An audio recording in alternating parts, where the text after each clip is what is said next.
Queremos mucho que todos, por favor, los participantes pongan en mute sus micrófonos para que no escuchemos interferencias ni sonidos externos.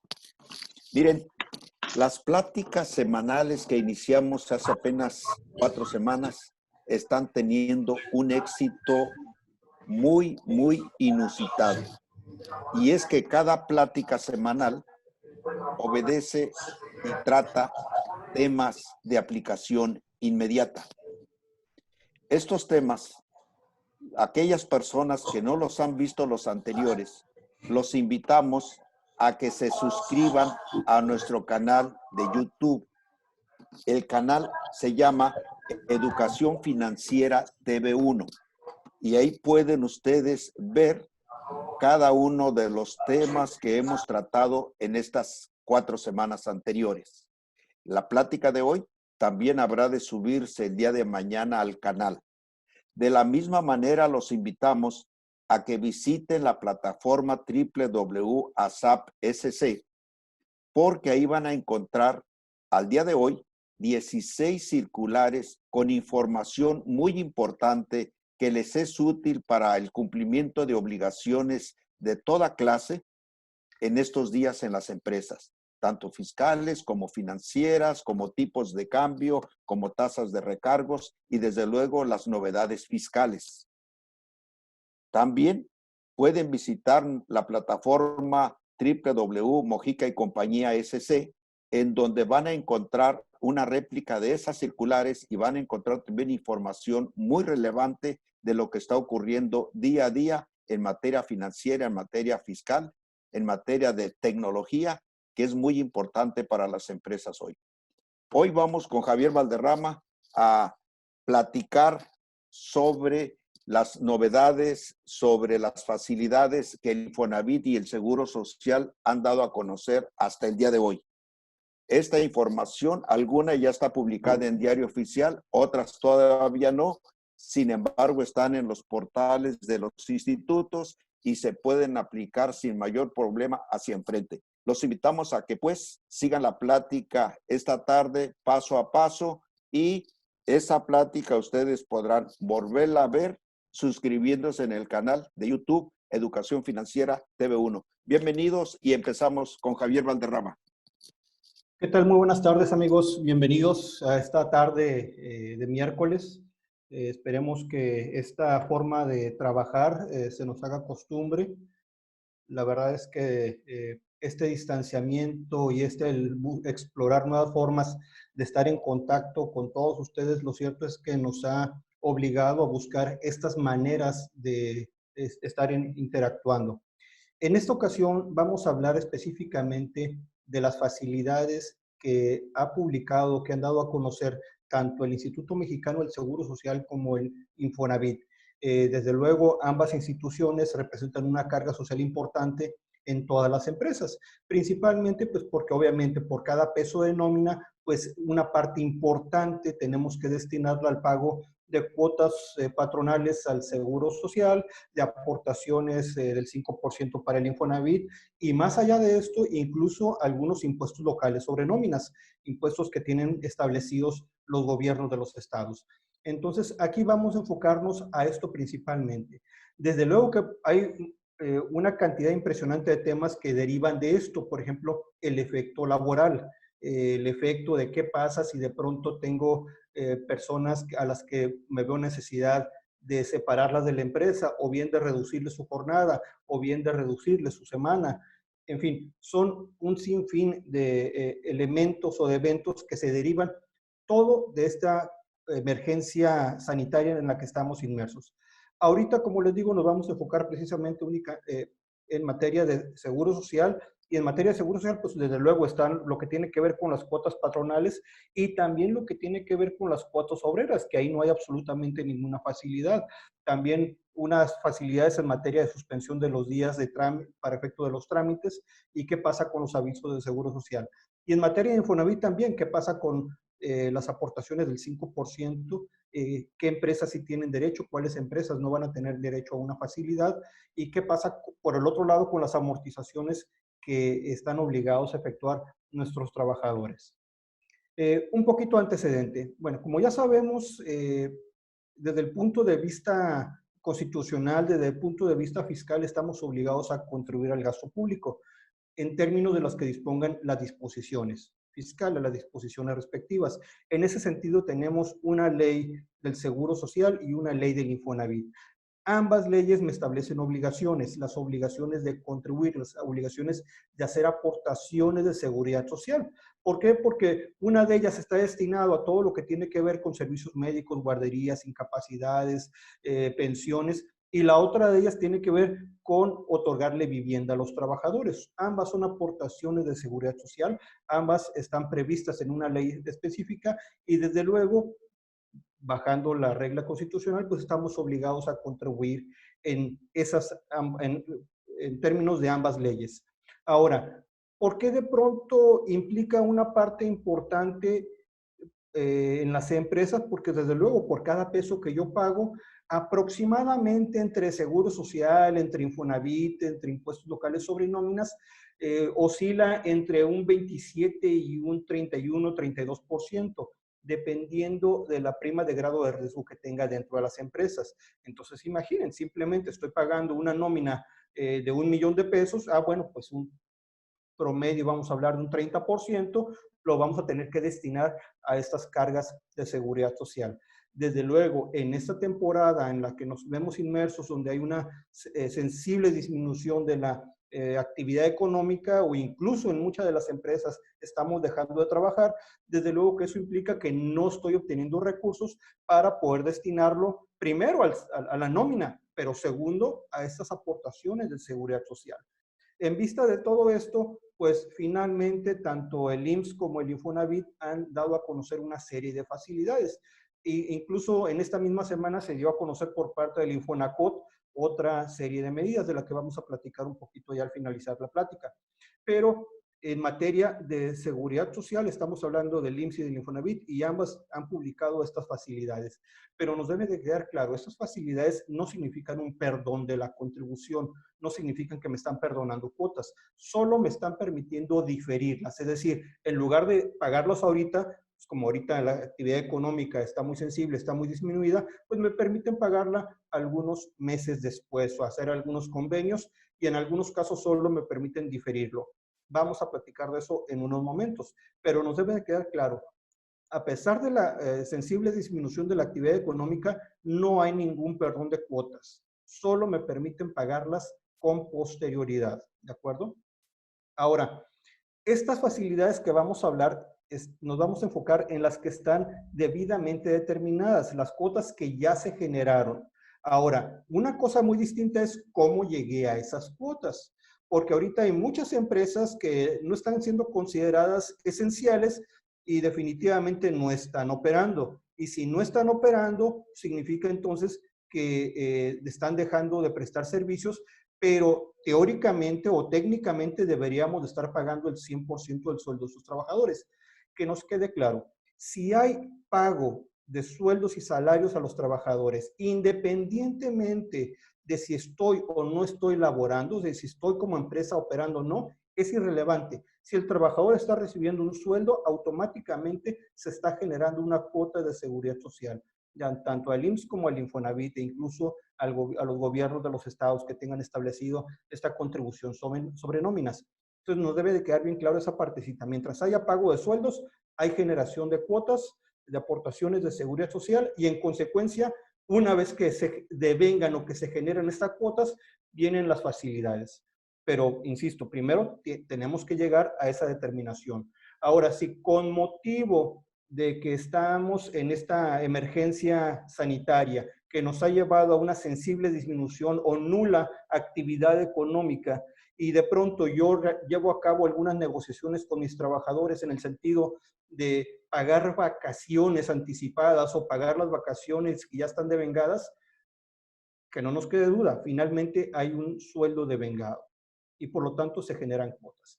Ahora, si esta negociación con mis trabajadores me ha llevado a disminuir la semana de trabajo y en consecuencia pagar únicamente por los días que efectivamente se están laborando, pues desde luego eso me va a llevar a que los trabajadores estén recibiendo una menor cantidad de sueldo en la semana y tendremos que aplicar las reglas de semana reducida o bien las de jornada reducida, si es que pacto con ellos una disminución en su jornada de trabajo. Significa que aun y cuando están laborando todos los 6 días de la semana, están recibiendo una menor cantidad. Tendré que aplicar las reglas de jornada reducida.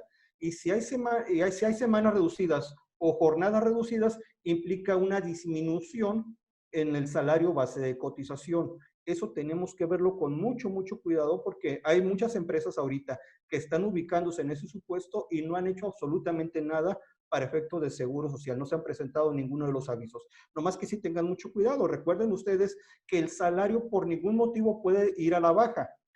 Puedo pagar menos días o puedo pagar menos horas en caso de semana o jornada reducida, pero el sueldo no puedo disminuirlo. Entonces debo de tener todos los elementos para demostrar que efectivamente se está llevando a cabo esa jornada o esa semana reducida.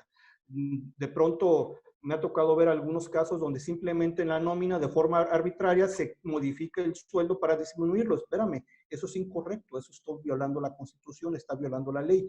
Y además el Seguro Social, una vez que revise este movimiento, no lo va a permitir. Tiene que justificarse por una semana o una jornada. Solo de esa manera podría yo disminuir el salario fijo de un trabajador.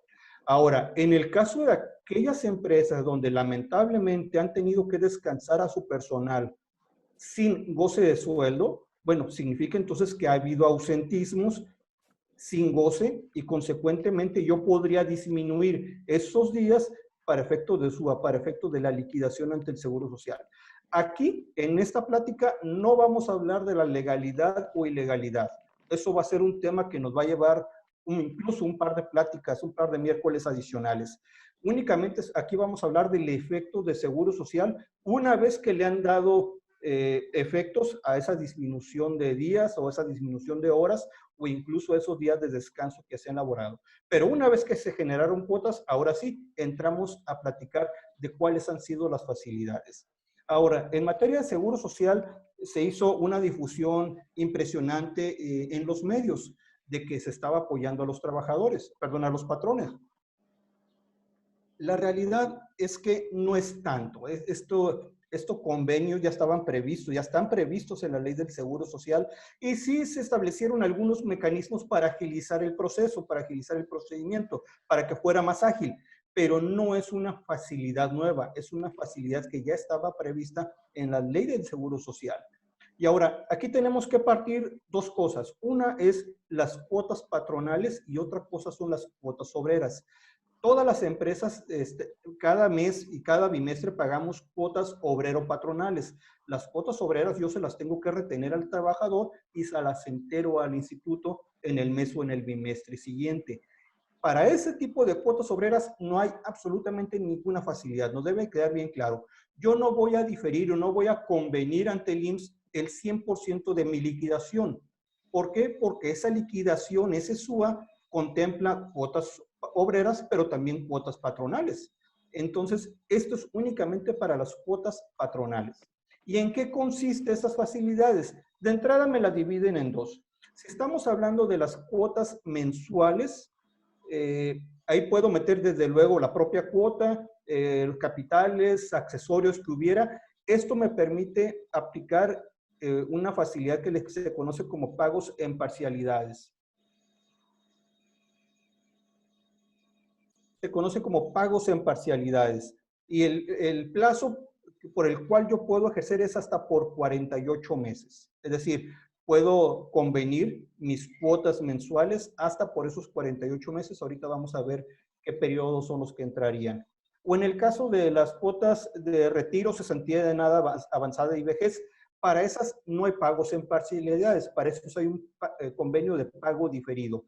¿Cuál es la diferencia?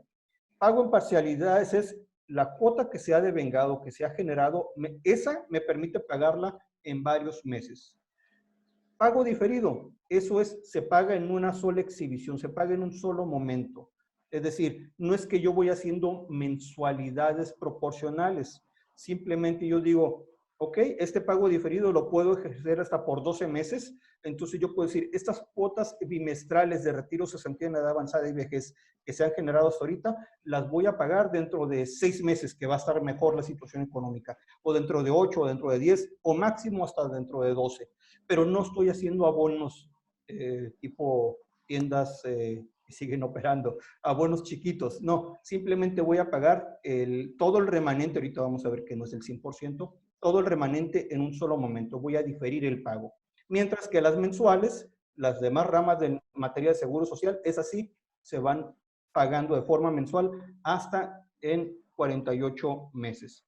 Ahora, esta prórroga incluso está previsto para las cuotas causadas también en los siguientes 6 meses, no nada más para las que se han causado hasta este momento. Las facilidades que se están dando a conocer, oye, pues no es necesario que se garantice el interés fiscal. Aquí el único requisito es que no nos atrasemos en el pago de parcialidades. Como ustedes saben, de forma general, cuando yo quiero convenir el pago en parcialidades o diferido de una contribución de cualquier tipo, uno de los requisitos principales es la garantía del interés fiscal, es decir, ya sea a través de alguna fianza, algún depósito en dinero o bien algún embargo en la vía administrativa. Es decir, que yo le garantice al fisco que si en un momento dado dejo de cumplir con este convenio, el fisco o en este caso el instituto puede hacer efectiva esa garantía. Ese es el objeto principal de garantizar el interés fiscal. Sin embargo, algo que ya está previsto en la propia ley del Seguro Social es no es necesario que garantice el interés fiscal. Claro, que si me atraso en 2 o más parcialidades, entonces en ese momento el instituto va a decir, esa facilidad de que no garantices el interés, la has perdido y consecuentemente tienes que garantizarme el interés fiscal y para eso vas a tener únicamente 10 días hábiles a partir de que el instituto lo requiera para garantizar ese interés fiscal. Entonces, bueno, es importante que si yo voy a hacer un convenio de pago en parcialidades con el instituto, entonces estar consciente de que esas parcialidades son prácticamente religiosas. No puedo dejar de pagarlas porque atrasarme en 2 o más parcialidades implicaría un trámite adicional que desde luego me va a costar dinero. Si el objetivo de entrar a un convenio de pagos en parcialidades es precisamente por la falta de flujo de efectivo y como que me atraso en 2 parcialidades y ahora voy a tener que emplear parte de mi flujo operativo para conseguir una garantía, para conseguir una fianza o para hacer un depósito en dinero o para pagar un honorario por el embargo en la vía administrativa. Es decir, se va a complicar la cosa y me va a costar dinero que ahorita tengo que optimizar. Entonces, si voy a hacer una proyección de cuánto tiempo voy a emplear, por cuánto tiempo voy a ejercer este convenio de pago en parcialidades, tengo que tener la certeza de que lo voy a cumplir a efecto de que luego no tenga que garantizar el interés fiscal. Y aquí es relativamente sencillo entrarle a esto. Es básicamente mandar a una dirección de correo electrónico una solicitud. Ahorita vamos a ver un poquito de qué se trata esto. Pero aquí básicamente tengo que hacer un depósito del 20% de la cuota patronal y el 100% de la cuota obrera. Ya habíamos hablado que si yo debo cuotas obreras, esas no puedo meterlas al convenio, pero las cuotas patronales sí.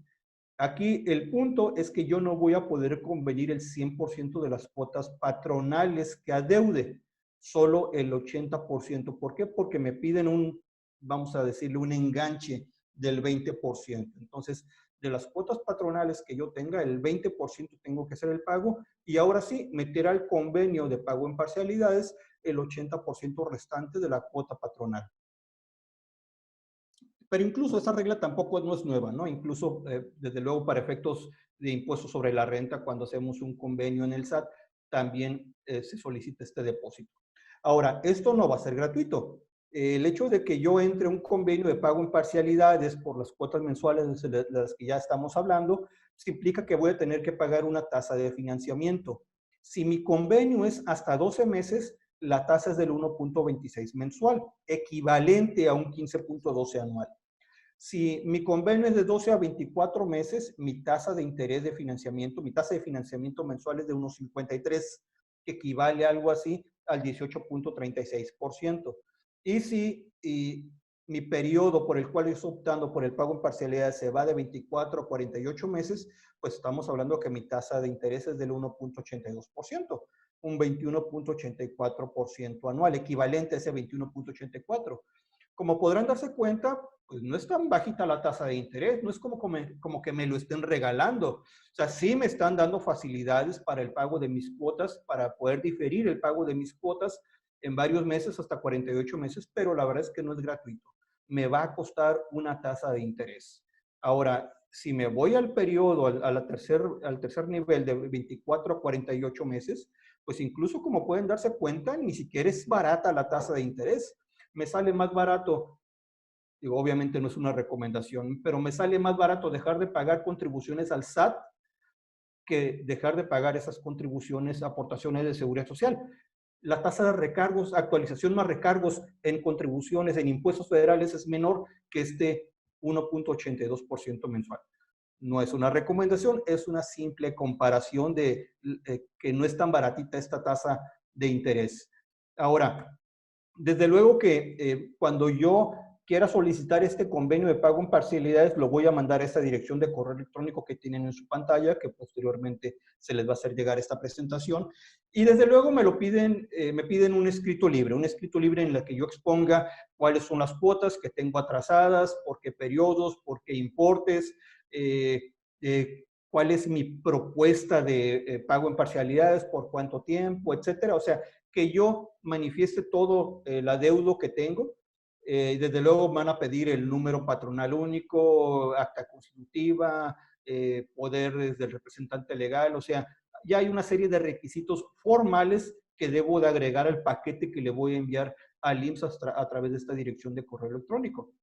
Nada del otro mundo, por supuesto que esos detallitos lo podemos ver, pero aquí lo que quiero transmitir es que sí existe esa posibilidad y de los casos en los que me ha tocado participar o tener conocimiento, están resolviendo de una manera relativamente rápida. En un par de días ya se tiene respuesta, es decir, se manda el día de hoy y dentro de 2 días ya tenemos respuesta por parte del Seguro Social en el sentido de que sí procede, me ha tocado ver algunos y otros donde piden información adicional porque a lo mejor no lo mandamos de forma completa, pero en estricto sentido sí es relativamente ágil este proceso. Y todo es desde el punto de vista electrónico a través de esa dirección, precisamente procurando evitar el acudir a las oficinas del instituto. Hay otra facilidad. Hasta ahorita hemos hablado de pagos en parcialidades y pagos diferidos.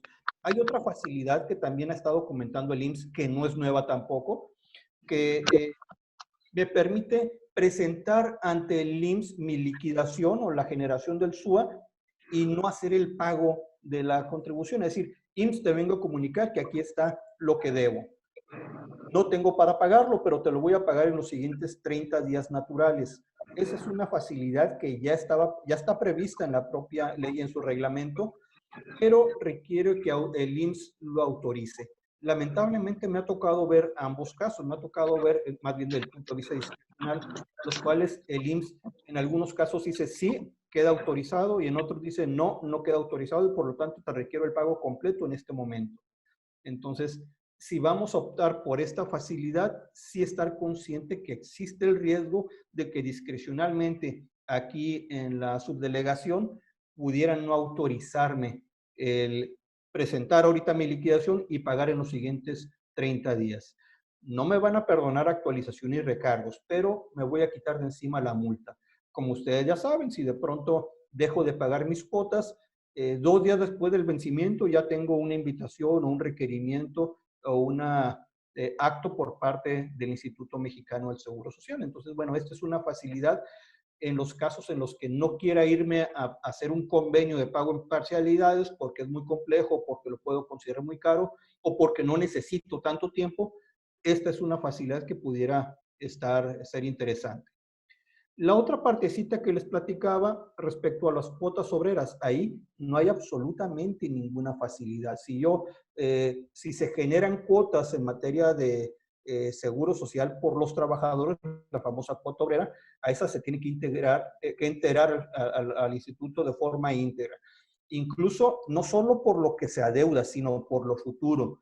Entonces recuerden ustedes que yo necesito definitivamente estar al corriente en mis aportaciones de seguridad social, me podría incluir lo de los 6 periodos, 6 meses posteriores, pero no es que yo vaya a meter al convenio todas las cuotas que se generen de aquí en adelante. No, espérame, no es el objeto ese. El objeto es que por las cuotas que ya se generaron y que no tengo elementos económicos para hacerle frente, que me vaya y solicite este convenio de pago en parcialidades.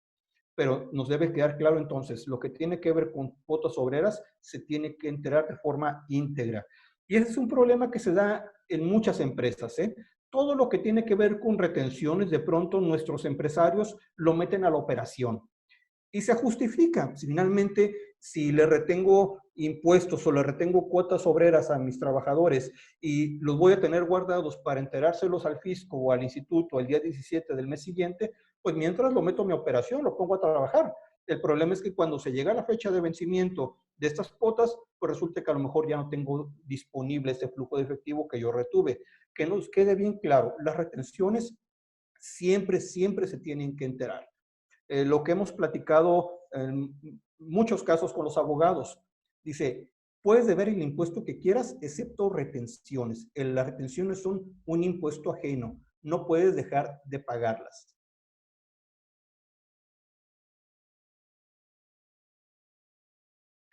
Ay, esta neumonía típica que no se me quita, ¿es cierto? Miren, entonces, para que nos quede claro, todo lo que son impuestos ajenos o contribuciones ajenas o cuotas obreras, esas los voy a tener que pagar definitivamente a las autoridades, ya sea al fisco federal o pagárselo al Instituto Mexicano. ¿Por qué? Porque no es dinero propio, es dinero ajeno. Lo que sí puedo convenir, como ya quedamos, es las cuotas patronales. Y claro, el trámite ya comentamos, es relativamente sencillo. Por correo electrónico les podemos hacer llegar ya todos los detalles porque son varios los requisitos que se deben de cumplir, pero finalmente es una facilidad viable, ¿de acuerdo? Ahora, en materia de suspensión de trámites, recuerden ustedes que desde el punto de vista de la ley del Seguro Social hay algunos trámites, hay algunos plazos que debo de cumplir. Pues bien, el IMSS emitió un acuerdo del Consejo Técnico que suspende todos los plazos, todos los trámites, todos los procedimientos, todos los procesos que tengan que ver con el IMSS hasta que la autoridad decida que ha cesado la emergencia sanitaria. Es decir, hasta que el IMSS me diga que ya se terminó este periodo. Hasta ahorita, en materia de seguridad social, no me dieron una fecha de terminación. Sí, o sea, esta facilidad de suspender plazos deriva de la declaración de emergencia sanitaria que emitió el gobierno federal, pero no lo está vinculando respecto a los plazos. Como ustedes recuerdan, el gobierno federal en esa emergencia sanitaria había declarado que esa emergencia estaría vigente hasta el 30 de abril y luego lo recorrió a través de una modificación, en algunos casos al 18 de mayo, en otros casos al 30 de mayo. Este acuerdo del Consejo Técnico del IMSS no establece una fecha de terminación, solo lo deja abierto hasta que la autoridad determine que ha cesado esa emergencia. Es decir, tendremos que esperar una nueva publicación por parte del IMSS donde se diga que ya dejó de existir esta emergencia y que por lo tanto se reanudan los plazos. Las oficinas del IMSS están abiertas. Sí, un tanto complicado para que nos atiendan porque hay una disminución en el personal que está atendiendo al público y sí, todo con su sana distancia, pero están atendiendo al público en general, sí se están atendiendo a las empresas y a los patrones. Es decir, si tenemos alguna duda, si tengo que retramitar una firma electrónica, si quiero irme por el lado de presentar mi liquidación para pagarla dentro de mis 30 días naturales siguientes, es posible hacerlo. Pero hay trámites que me dicen definitivamente no, regrésate hasta que termine esta declaratoria de suspensión de los plazos. Que ahorita atendemos la pregunta respecto a los ausentismos. Ahora, tuve el caso de un cliente que fue a presentar un aviso ante el IMSS porque iba a optar por no dictaminarse para efectos del IMSS. Recuerden ustedes que los patrones que tienen un promedio anual de 300 trabajadores o más durante el año inmediato anterior están obligados a dictaminarse para efectos de seguridad social, para efectos de cumplimiento verificar el cumplimiento de sus obligaciones en materia de seguridad social. Pero hay un decreto que me permite no dictaminarme. Esa es la opción de no dictaminarse. Pues ese plazo vencía el 30 de abril, fue dentro del plazo y en mostrador le dijeron, ahorita se han suspendido los plazos, ni siquiera lo podemos atender, no es una actividad, no es un trámite importante el que viene a realizar, así que nos vemos probablemente para el 1 de junio. Entonces, cuando tengamos esa necesidad de hacer un trámite que no sea esencial, no tenemos ningún problema porque hay una suspensión en los plazos, es decir, todo este periodo se considera inhábil. Como ustedes ya saben, excepto para el pago de contribuciones, pero para todo lo demás está suspendido el plazo. Y en materia de dictamen, empresas que se dictaminan, pues al igual que las empresas que optan por no dictaminarse, pues las empresas que sí se dictaminen para efectos fiscales, su plazo para presentar el aviso vencía el 30 de abril. Bueno, pues este plazo también se ve diferido con la facilidad que se publicó de suspensión de los plazos. Ahora, alguien preguntaba ahorita en el chat respecto a los ausentismos. Pues esto se va a dar definitivamente solo en los casos en los cuales exista permiso o existan días en los cuales el trabajador no se presenta a trabajar sin goce de sueldo. Esto nos debe quedar bien, bien claro. Es sin goce de sueldo. Si hay goce de sueldo, sea parcial o total, como ustedes quieran, no hay un ausentismo de por medio. Cuando hablamos de ausentismo es ausencias del trabajador sin que haya un salario devengado durante este periodo. Ahí no hay ninguna facilidad. La ley del Seguro Social ya nos dice que yo puedo descontar los ausentismos de mi liquidación mensual al Seguro Social, pero solo hasta por 7 días.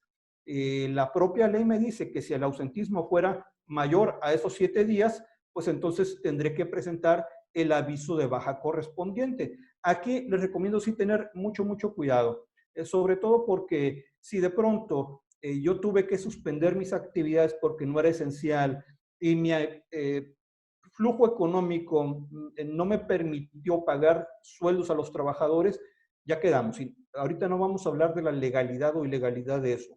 Estamos hablando que en la práctica se dio, pues definitivamente puedo decir que hay un ausentismo, no se presentó a trabajar y no se generó un sueldo. Pero entonces, ¿qué pasa con los ausentismos a partir del 8º día? La propia ley me dice que a partir del 8º día debo de pagar mis cuotas completas a menos de que presente el aviso de baja correspondiente. Pero ahí donde sí les recomiendo tener mucho cuidado de que lo verifiquen con sus asesores antes de hacer esto. ¿Por qué? Porque el presentar el aviso implicaría dejar sin seguridad social a mis trabajadores. Y aunque sí puedo presentar una baja, aún teniendo una relación laboral, pero como hay es ausentismo y es por más de 8 días, nada me impide que yo presente el aviso de baja.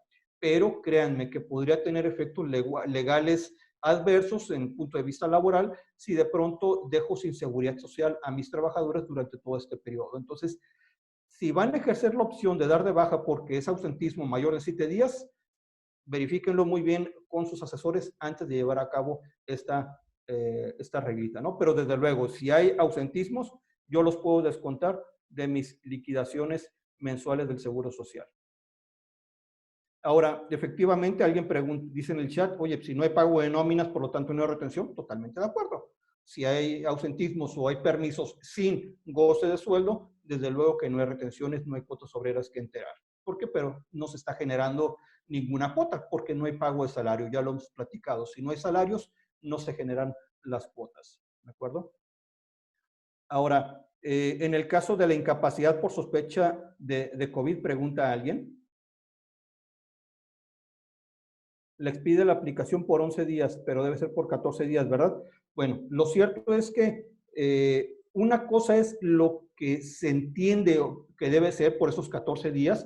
Recuerden ustedes que el periodo de recuperación en términos médicos se prevé como de 14, pero yo como empresa no puedo arbitrariamente asignar esos 14, sino estrictamente los días que digan en el certificado de incapacidad. Así que les recomiendo que nos guiemos específicamente en los días que están contemplados en ese certificado de incapacidad.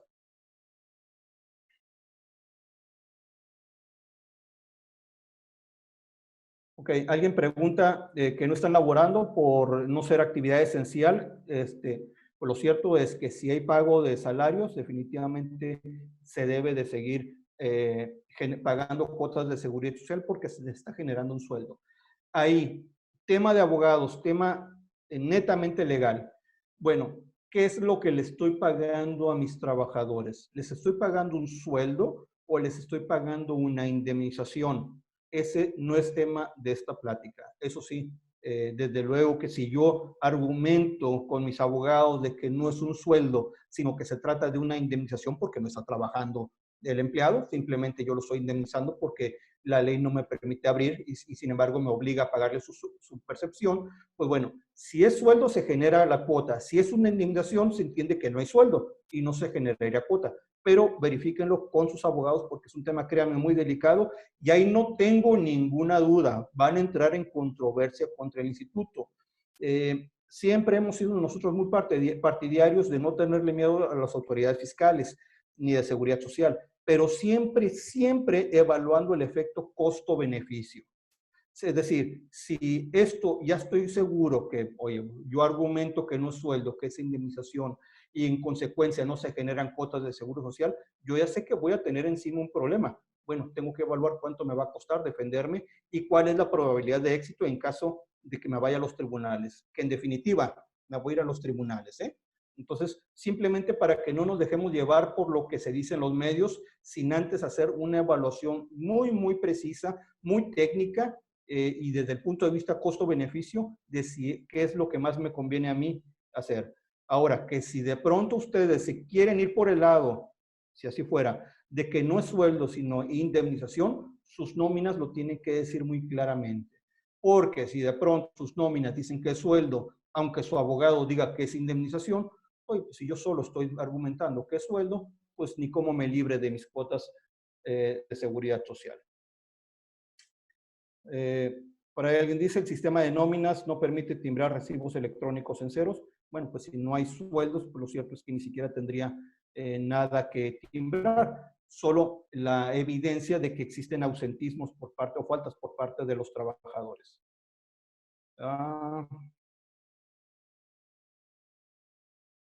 Ahora, ¿se están generando con error esos certificados con incapacidad? Pues lo cierto es que si en términos médicos se habla de los 14 y ellos solo están otorgando 11, pues lo cierto es que yo solo puedo disminuir los 11 días, no tengo más elementos. Ahora, lo cierto es que esto opera más en perjuicio de los trabajadores, porque obviamente si a mí me traen un certificado que solo dice 11 días, pues lo cierto es que es lo único que puedo aplicarles, ¿de acuerdo?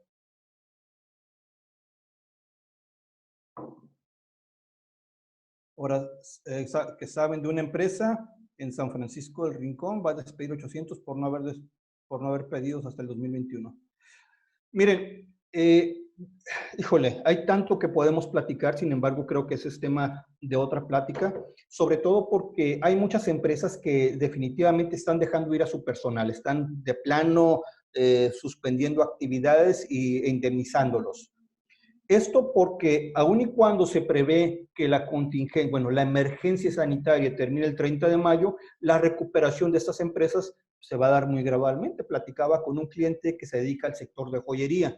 Me dice, pues está muy bien, ojalá y todo, y sea cierto que el 30 de mayo regresamos, pero aunque yo regrese el 30 de mayo, no voy a tener pedidos, porque el sector de joyería, el sector de lujo va a ser de los últimos en recuperarse. Y mientras, ¿qué voy a hacer con mi gente? Ahorita estoy pagando sueldos sin trabajar. Ya que se reanude esto, los voy a tener en la planta, pero sin trabajar porque no tengo pedidos tampoco. Me sale más barato indemnizarlos que tenerlos trabajando por 4 o 6 meses posteriores a partir de junio. Pues tomo la decisión desde el punto de vista económico, pues de separarlos e indemnizarlos.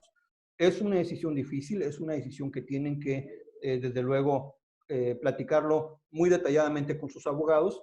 Puede ser, nada le impide a la empresa, finalmente nadie está obligado a lo imposible. Y si desde luego que la actividad o la situación económica no me permite mantener a mis trabajadores, pues desde luego que no me va a quedar otra más que indemnizarlos. Pero eso sí, cumpliendo con todas las reglas que prevé la ley.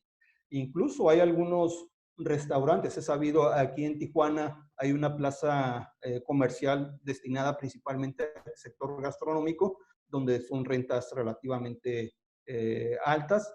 Lo cierto es que muchos de ellos dijeron, ni aunque pase la contingencia, ya no la hago con la renta, así que a mis trabajadores los dejo ir, negociamos una indemnización, porque además no tengo de otra. Si quieres, ve y demándame y que vengan y me embarguen, pero no tengo de todos modos cómo hacerle frente a esta situación. Y lo cierto es que no solo le está pegando el sector empresarial, pero desde luego le está pegando a los trabajadores, ¿no? A las personas que viven día al día con el sueldo que reciben, y si de pronto su fuente de empleo deja de tener la capacidad de pagar sus sueldos, pues en esa misma medida les va a afectar a ellos. Pero quiero recalcar esto: si finalmente la empresa está pagando una remuneración al trabajador, se están generando estas cuotas para que nos mentalicemos de que, oye, viene la nómina y si me alcanza la voy a pagar, sí, pero es la nómina y tengo que tener presupuestado ese 28-30% adicional que me van a costar las cuotas de seguridad social, o bien estar consciente que voy a tener que irme por un convenio de pago en parcialidades. Pero nuestros contadores tienen que estar trabajando en esos presupuestos, en esas proyecciones. No puedo estar trabajando ahorita de manera limitada o simplemente no estar trabajando sin que mi área de contabilidad o de contraloría ya esté cuantificando esos efectos. Ahora, otra pregunta: ¿cuál es el sueldo oficial que tiene que pagar después de los 30 días de haber pagado sueldo íntegro? Pues miren, lo cierto es que la Ley Federal del Trabajo contempla una contingencia sanitaria, y esa contingencia sanitaria sí prevé el pago de una indemnización por el monto de un salario mínimo general a cada trabajador por un periodo máximo de un mes. La realidad es que no se ha declarado esa contingencia ni se va a declarar esa contingencia. Entonces, seamos realistas, seamos prácticos. Esto es una emergencia sanitaria por causas de fuerza mayor, así la ha nombrado el gobierno federal, y para esta contingencia no está prevista el pago de ninguna indemnización como tal del salario mínimo. Eso está contemplado para una contingencia, no para una emergencia. Del punto de vista técnico son dos cosas diferentes. Entonces la pregunta es, oye, ¿y qué voy a pagar después del mes? Pues después del mes vas a tener que seguir pagando el sueldo. No está contemplado otra cosa. La ley no contempla qué va a pasar en caso de que esa emergencia sanitaria se extienda por más del salario, por más de ese periodo de un mes. La pregunta del salario mínimo, si no están asistiendo, eso no está previsto en la ley. Eso está previsto para la contingencia, no para la emergencia. Técnicamente, independientemente de la situación económica de la empresa, que yo lo entiendo perfectamente, pero desde el punto de vista técnico, no tengo elementos para pagarle un salario mínimo a mis trabajadores, porque no me he ubicado en el supuesto de la contingencia sanitaria, únicamente en el supuesto de la emergencia. Ahora, insisto, ese es tema que podemos platicar desde luego en otra sesión de este tipo con abogados especialistas en materia laboral. Ahorita simplemente los efectos que están teniendo las empresas por estar pagando remuneraciones, ¿de acuerdo? Ahora, en materia de Infonavit. En materia de Infonavit es otra parte muy importante de las aportaciones de seguridad social, porque me está costando el 5% de la nómina. Ya quedamos que entre seguro social, entre Infonavit y entre impuestos locales puede andar entre 28 y 31, dependiendo del grado de riesgo de trabajo. Pero hay algo seguro: de todo el sueldo, de toda la nómina que yo estoy pagando, que forme parte del salario base de cotización, el 5% se va directo a un fondo de vivienda, que el Infonavit es el encargado de recabarlo, de recaudarlo. El Infonavit se tardó un poquito más en emitir estas reglas, entre comillas, porque si bien es cierto que el IMSS dio a conocer esas facilidades antes que el Infonavit, la realidad, y siendo realistas, la verdad es que el IMSS no dio a conocer facilidades nuevas. Estas facilidades de tener pagos en parcialidades o pagos diferidos ya están previstos en la ley. No están dando a conocer nada nuevo. El Infonavit sí está dando a conocer novedades. Aquí sí hay novedades. Y aquí, como lo vimos en la agenda, en la primera lámina, tenemos que distinguir qué va a pasar con las aportaciones de los patrones. Ese 5%, desde luego, es una parte importante de lo que se debe de aportar, pero también está el efecto que tienen los trabajadores con créditos de Infonavit. Y volvemos a lo mismo. Quiero ser muy reiterativo en esto. Si hay sueldo, no tengo manera de disminuir la carga social. De pronto dicen, es que queremos apoyar a los trabajadores porque tienen que estar pagando su crédito de Infonavit. Y le digo, a ver, platícame cuál es la situación. ¿Le disminuiste el sueldo, los días, la jornada? Pues no, o sea, la situación está difícil, la situación está complicada, pero está recibiendo su sueldo. No, pues creo que no nos aplica ninguna facilidad porque finalmente el trabajador está recibiendo su remuneración de forma íntegra. ¿De acuerdo?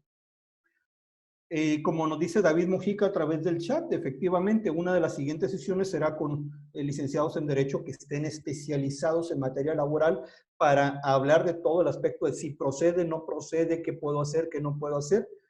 Aquí, insisto, partimos del hecho de que se genera un sueldo y ese sueldo me genera aportaciones de seguridad social.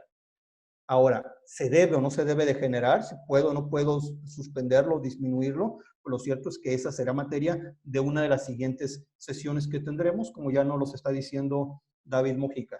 Entiendo que está todavía por definirse la fecha, pero créanme que va a ser en este mismo mes cuando llevemos a cabo esta plática. Y sobre todo por la urgencia que tenemos en las empresas, pues de tener certidumbre jurídica respecto a cuáles son los supuestos y cuáles son los riesgos que debo de tener, ¿de acuerdo? Pues por la pregunta que me hacían de cuándo será. Infonavit, entonces quedamos. Están las aportaciones de los patrones y están las amortizaciones de los créditos que tengan los trabajadores. Depende entonces de si el trabajador tiene algún crédito en materia, crédito de vivienda para entonces ser sujeto a estos beneficios. Aquí el Infonavit dio a conocer muchísimo estas facilidades, sobre todo va apoyado más para las empresas pymes, en el caso de que haya suspensión de labores que sea decretada por parte de la autoridad, pues va a haber facilidades para el pago de las aportaciones y amortizaciones. También hay facilidades para mantenerse al corriente en el pago de las aportaciones de seguridad social y también apoyos a centros de trabajo pequeños y medianos que los soliciten. Aquí, en materia de Infonavit, no es que lo vaya a mandar a una dirección de correo electrónico. Yo con mi cuenta empresarial voy a entrar a la página de Infonavit, a la sección de empresas, y hay varias modalidades de facilidad. Yo voy a elegir cuál es a la que me quiero apegar. Y ahorita vamos a ver en qué consisten algunas de estas, ¿de acuerdo? Ahora, en el caso de aportaciones de trabajadores sin créditos, y esto nos debe quedar muy claro, si yo tengo trabajadores que tienen crédito de Infonavit, por ellos no tengo ninguna facilidad. Hay facilidad solo por los trabajadores que no tengan créditos. Y véanlo de esta manera, aun y cuando puede haber dos trabajadores que ganan lo mismo, que hacen exactamente lo mismo, uno tiene crédito de Infonavit y el otro no tiene ningún crédito de Infonavit, ¿de acuerdo? Ah, bueno, pues por el que no tiene crédito, por él, por las cuotas que se generen por él, sí puedo aplicar estas medidas, esas facilidades. Pero por el otro trabajador que hace y gana exactamente lo mismo, pero que tiene un crédito de Infonavit, por las cuotas del 5% de esos trabajadores, no tengo ningún beneficio. ¿Por qué? Porque el Infonavit argumenta, digo, finalmente nos tenemos que ajustar a lo que dice la regla, pero argumenta que, bueno, si hay un crédito de Infonavit y hay una percepción por parte del trabajador y se están generando cuotas de ese 5%, se entiende que esas cuotas van encaminadas de manera indirecta a hacer frente al crédito de vivienda que tiene el trabajador. Entonces, como que tiene un crédito de vivienda y de pronto por separado nosotros decimos que quiero ejercer el no pagar ese 5% o diferir el pago de ese 5%, cuando el contrato o el convenio o el pacto que hizo el trabajador con el Infonavit prevé que esas aportaciones del 5 se utilizarán para amortizarlas. Entonces, bueno, esa es la intención principal de dejar fuera las aportaciones del 5% de Infonavit por los trabajadores que tengan crédito. Ahora, por los que no tienen crédito, me lo divide en dos. Si son empresas con hasta 250 trabajadores, las aportaciones del segundo y del tercer no lo alcanzo a ver. Okay. Del segundo y el tercer bimestre, yo puedo ejercer esta facilidad hasta el 17, tengo hasta el 17 de septiembre de 2020. Ahora, y si son las empresas con más de 250 trabajadores, solo las aportaciones del segundo bimestre y tengo a más tardar hasta el 20 de julio para solicitar las facilidades. Si se dan cuenta, aquí está muy limitado solo a este periodo de emergencia sanitaria.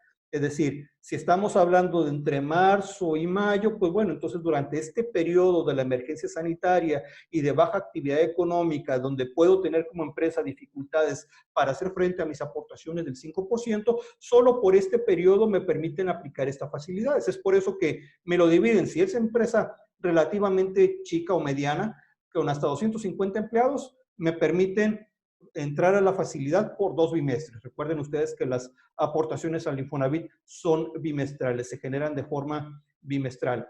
Pero si es una empresa con más de 250 trabajadores, solo me permiten que meta la facilidad de pagar de forma diferida las del segundo bimestre.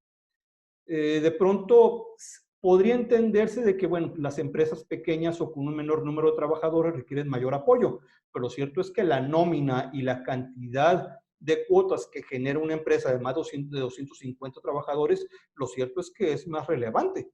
Entonces, debería de estarse apoyando a ambos tipos de empresas porque lo cierto es que en ambas hay dificultades. Tengo un cliente con 700 trabajadores, los tiene a todos descansando, a todos pagándole su sueldo íntegro, es una maquiladora y dice, pues sí, está muy bien, pero lo cierto es que primero yo no tengo pedidos en Estados Unidos bajo mi actividad económica y segundo, pagar una nómina de 700 trabajadores me está costando varios millones a la semana. Pues no tengo un fondo ilimitado para hacerle frente a pagar una nómina semanal. Y solo por el hecho de que tiene más de 250 trabajadores, no lo dejan entrar a la facilidad por 2 bimestres, sino nada más por uno. Dice, oye, lo cierto es que tengo la misma necesidad que una empresa chica. De acuerdo, a lo mejor hay más ceros en el monto del beneficio, o en el monto de la deuda, el monto de la cuota que se genera, pero finalmente también requiero este beneficio. Pero pues ni modo, así están las facilidades. Hasta 250 empleados, 2 bimestres que puedo entrar a la facilidad. Si tengo más de 250 trabajadores, es solo por uno de ellos, ¿de acuerdo?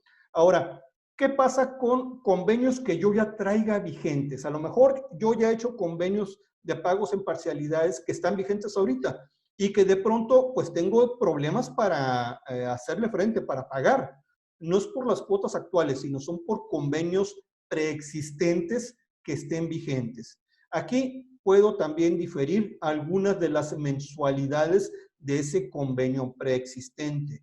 Y claro, también me lo divide hasta 250 trabajadores o con más de 250 trabajadores.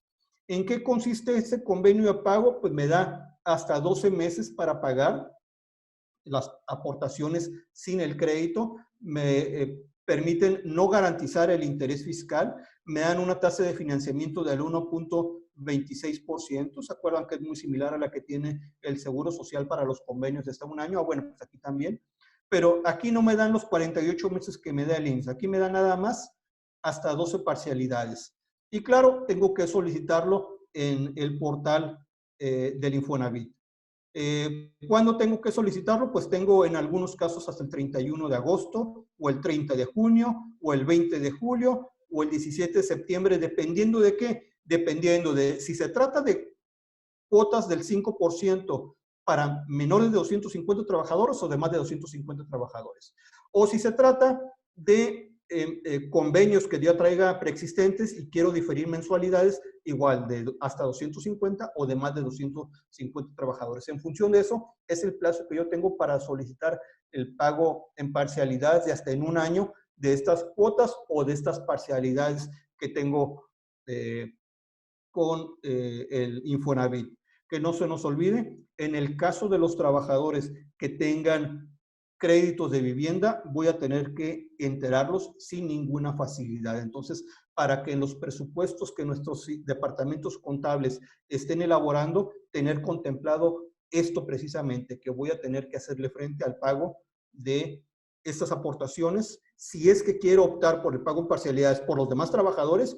Por los que tienen crédito, ahí sí tengo que contemplar que voy a pagar el 100% de esas cuotas, tanto la amortización como su aportación del 5%, ¿de acuerdo? Ahora, ¿qué pasa con los acreditados? De entrada ya quedamos, si hay percepción íntegra de su sueldo, la amortización al Infonavit sigue exactamente igual. Pero ¿qué pasa con aquellos trabajadores que perdieron su empleo? Bueno, ahí el contrato que celebraron con el Infonavit prevé que hay un seguro de desempleo que se está pagando junto con la amortización, donde se va a absorber hasta por 3 meses el monto de su amortización. Claro, lo tiene que solicitar ante el Infonavit. Hay una sección dentro de la página de internet del instituto que permite llevar a cabo ese trámite por parte de los trabajadores. Finalmente, las autoridades, ambos institutos, pues no son adivinos. Si un patrón o un acreditado, en el caso de un Infonavit, quiere utilizar alguna de las facilidades, pues tiene que dárselo a conocer, tiene que informárselo o en algunos casos solicitárselo al instituto. ¿Qué pasa si de pronto hay una contingencia declarada obligatoria? Pues bueno, entonces en estos casos se prevé que entre en operación cierta tolerancia de pago. Es decir, puedo ampliar el plazo para pagar hasta por 3 meses. Es decir, no estamos hablando de que se quedó sin empleo, sigue teniendo empleo, pero le está pegando económicamente la contingencia y por lo tanto quiere hacerle frente a otras necesidades. Entonces, estos trabajadores pueden, a través de la página de internet, solicitar que se les recorra el plazo hasta por 3 meses adicionales de las amortizaciones que ya tienen generadas.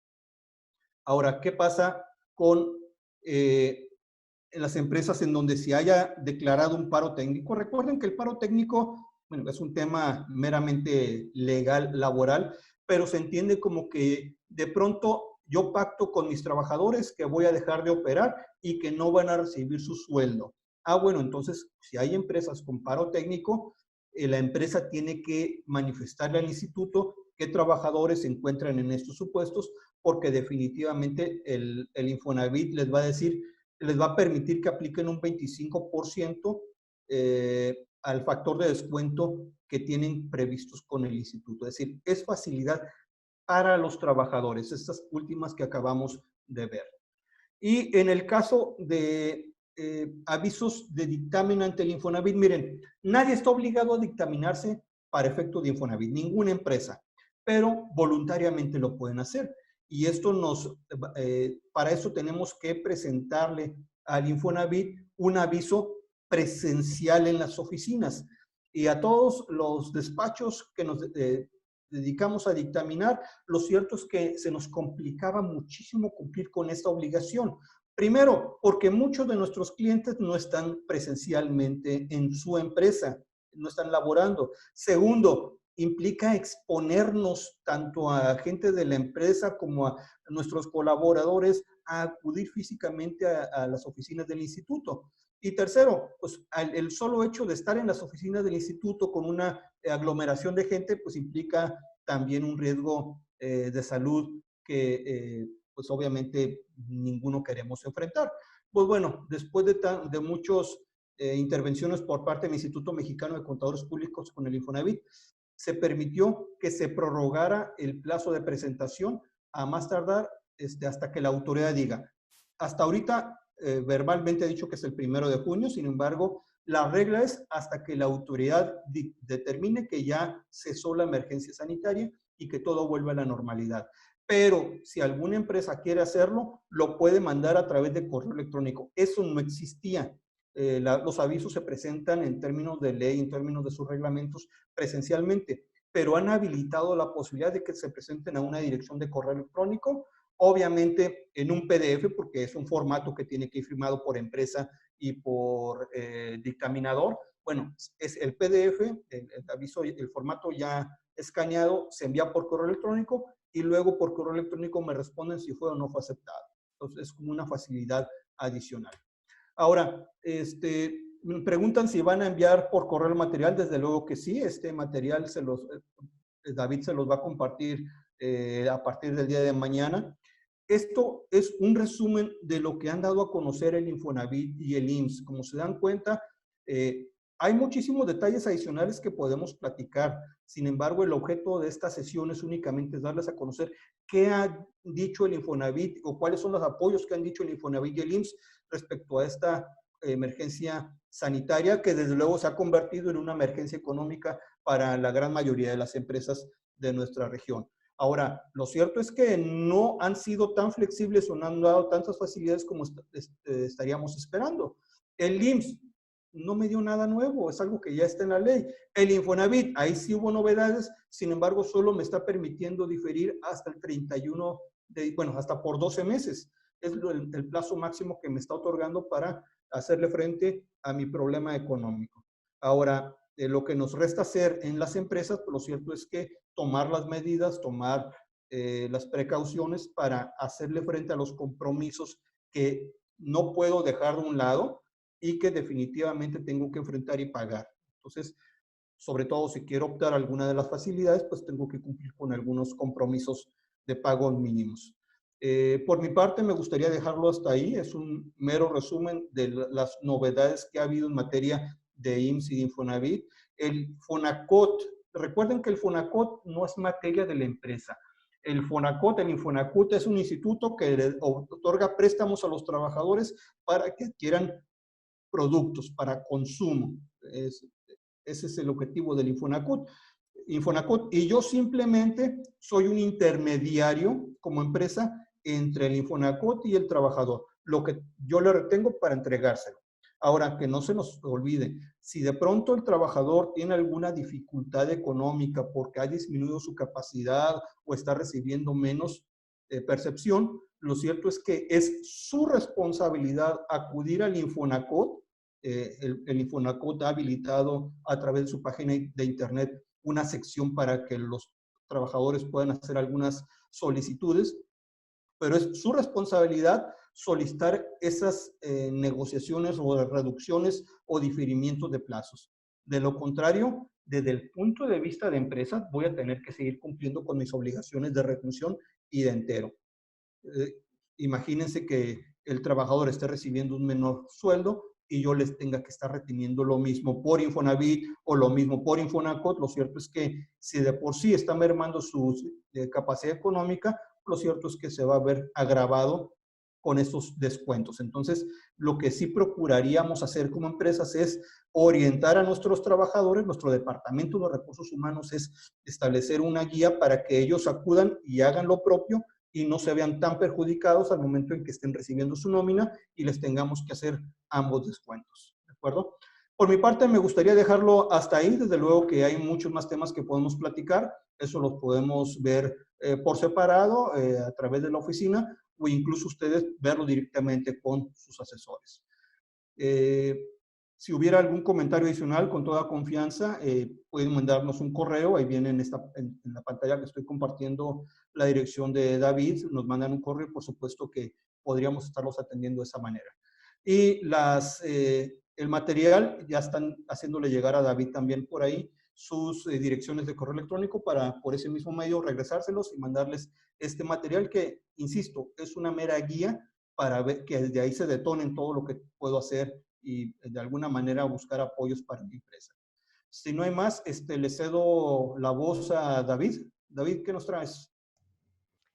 Gracias, Javier. Buenas tardes a todos. Gracias por acompañarnos. Y como bien lo platicaba Javier, estos temas realmente nos hicieron cambiar la vida. Todo lo que estamos viendo ahorita en materia fiscal, facilidades o no, la realidad es que nos hemos dado cuenta que podemos sobrevivir. Gracias a Dios todavía estamos aquí todos nosotros, mantenemos nuestros trabajos, aunque lamentablemente sabemos que muchas personas están pasando por dificultades tanto económicas y personales. Por eso la recomendación de todo el equipo de ASAP es obviamente seguir manteniéndose en casa y seguir las recomendaciones de nuestras autoridades. Sin embargo, para estar más en comunicación con ustedes, les queremos compartir que a través de WhatsApp oficial de ASAP, los que gusten nos pueden estar enviando comentarios, les podemos estar compartiendo aquí las ligas directas para que descarguen los materiales y tener información más directa con ustedes. El teléfono es el 369-9221. A través de este teléfono, este número de WhatsApp, por favor agréguenlo con el nombre de ASAP para que estén recibiendo información de todos los cursos y la próxima plática que estaremos con ustedes relacionado con el tema 100% laboral derivado de lo que nos acaba de platicar Javier Valderrama. También para que continúen en casa y si ya no saben qué ver en Netflix, los invitamos a que vean un canal que se llama Educación Financiera, en el cual estamos subiendo estas pláticas, ya llevamos 3, y ahí podrán encontrar otra serie de programas que hemos generado en años anteriores. Por favor, con todo gusto los pueden consultar ahí en YouTube en Educación Financiera. También para que sigamos en esta comunicación a través de las redes sociales, pueden checar el Facebook de Educación Financiera TV1, así lo pueden localizar, y también la página oficial de ASAP en ASAP Tijuana, también se encuentra ahí en Facebook. Entonces, les queremos agradecer muchísimo a todos los que nos han acompañado. Recibimos mensajes de Irapuato, muchísimas gracias, de Guadalajara, Hermosillo, Ensenada, Tecate y otros muchos lugares. Les agradecemos muchísimo que nos estén acompañando todos los miércoles a las 5 de la tarde. Por favor, guárdenos ese espacio para estar en estas pláticas y seguir compartiendo esto y muchos otros temas. Ya nos dimos cuenta que las tecnologías de la información nos vino a cambiar la vida y nos está facilitando tener mayor comunicación con todos. Entonces, a través de estas pláticas vamos a estar más en contacto con ustedes y con toda la confianza. Ya conocen al equipo de ASAP, manden sus dudas, comentarios o alguna recomendación de algún tema específico que ustedes quieran ver. Con mucho gusto lo programaremos y les informaremos para dar a conocer toda esa nueva información. Pues no queda más que agradecerle a Javier Valderrama, al contador José Mojica también por la intervención del día de hoy y los esperamos el próximo miércoles a las 5 de la tarde a través de esta plataforma Zoom. Por favor, pónganos dentro de su agenda para vernos cada semana. Muchísimas gracias y nos vemos en la próxima. Gracias. Buena tarde.